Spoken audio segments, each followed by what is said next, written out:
Taiwan Semiconductor, largest and most sophisticated semiconductor producer in the world by far. They've got the best chips and they're huge. They've announced $40 billion to build 4 new semiconductor fabrication plants, so-called fabs, in the Phoenix area. Well, wait a second. They can build them in Taiwan. They could probably build them in China or Vietnam. Why are they building them in Phoenix? The answer is that there's a danger, and probably a growing danger, that China might invade Taiwan. And the U.S. military has a doctrine we call it the broken nest theory. And it's based on a Chinese proverb, ironically. And the proverb is, if the nest is broken, how can the eggs survive? So TSMC, Taiwan Semiconductor, know that if China invades, we know that if China invades Taiwan, the U.S. military is going to destroy Taiwan Semiconductor physically, whether you burn it to the ground, bomb it, whatever it takes, destroy it because we don't want it to fall into Chinese hands. Taiwan Semiconductor know that. So they're like, okay, well, we want to survive as a company. We'll build in Arizona. So on the one hand, it's a defensive play, so the company survives if there's an invasion by China. But on the other hand, it's a really good example of onshoring. And by the way, what are you doing? You're reducing those supply chains. Remember I said they were 9,000 miles long from Chongqing to New York or Shanghai to Amsterdam? Well, now you're compressing them. It will probably increase costs in some ways in the short run, maybe reduce margins to some extent. But I describe it as like buying insurance. You have insurance, I have insurance. Nobody wants their house to burn down, but if something happens, you're glad you have the insurance. And when you pay that insurance bill, when you write a check or, pay it online or whatever, you don't think you're wasting your money. You're incurring a cost, but you say it's money well spent because I'm getting insurance against this catastrophic outcome. It's the same thing with supply chains. Maybe skilled labor in Phoenix is a little more expensive than skilled labor in Taiwan. Maybe not, by the way. That's an interesting question. Janet Yellen calls this friendshoring. We're going to, bring our trading relationships to friendly countries. Emmanuel Macron has called it constellation of nations. He has a vision for a new EU that would be, I guess, side by side, but different rules. Maybe get the UK involved or whatever.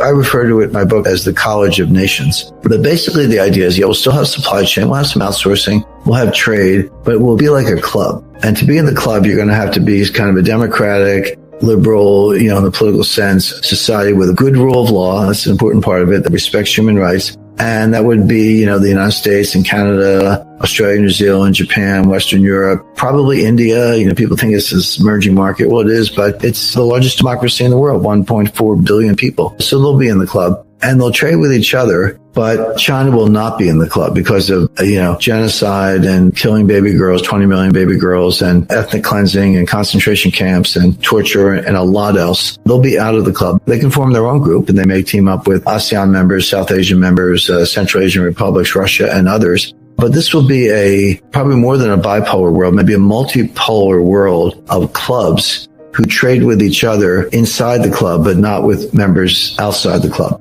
And that would be kind of a little bit more the way it was in the Cold War. I remember, I think it was late 1960s, maybe early 1970s, Pepsi-Cola announced they were building a bottling plant near Moscow.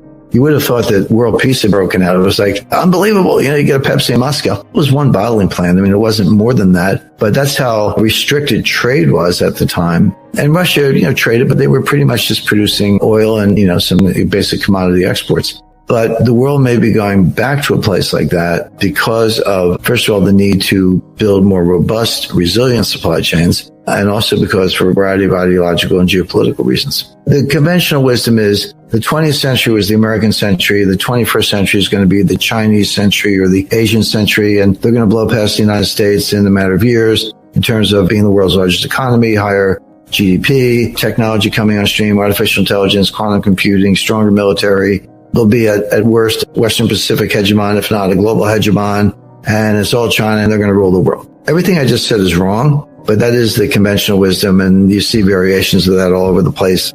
Jeffrey Sachs, Richard Haas, Ray Dalio, all smart people, but that's fundamentally flawed.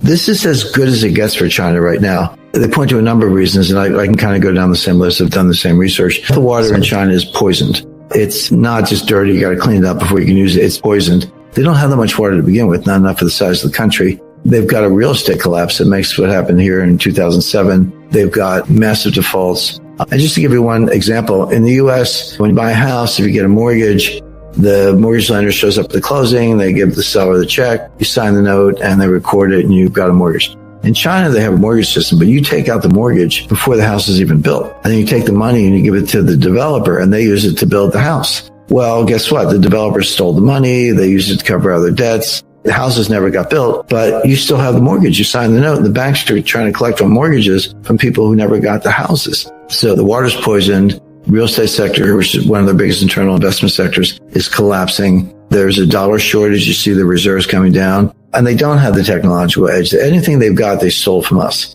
or firms in Europe, Siemens or something like that. When I studied development economics in the 1970s, we thought that the hard part was to get from low income to middle income. But if you could do that, then it was a straight path to high income. You would just kind of keep going. Turns out that's not true. It's actually kind of easy to get from low income to middle income if you don't have too much corruption, which is you bring the population from the countryside to the city and you give them basically assembly type jobs. It's like, people say iPhones are made in China. Not really. They're assembled in China. Those parts come from 26 different countries. The semiconductors come from South Korea, but they assemble them in China. But that's kind of Lego style manufacturing. And you can get there. You can get to $10,000 per capita annual income. But getting from middle income to high income, that's really hard. And that requires technology and high value added production. And they can't get there. They are stuck in what is known as the middle income trap. But the biggest problem, well, bigger than everything I just mentioned, is they are facing, and it's here now, it's going to play out over a 55-year period, the greatest demographic collapse in history. Worse than the Black Death, worse than the 30 Years' War, worse than the Spanish flu of 1918. They're going to lose 600 million people in the next 50 or 60 years. Population is going to go from 1.4 billion to about 800 million.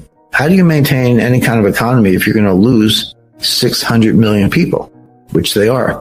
And it's worse than that because they're losing them because their birth rate is so low. The magic number or the key number is 2.1. On average, 2 people have 2.1 kids. That'll keep your population constant. Birth rate in China right now, they say 1.7, but they always lie about their numbers. Other experts put it at kind of 1.2. Some people think it's 1. That is behind this demographic disaster. But the reason it's worse is that while you're not getting new births to replace the population, the existing population is getting older.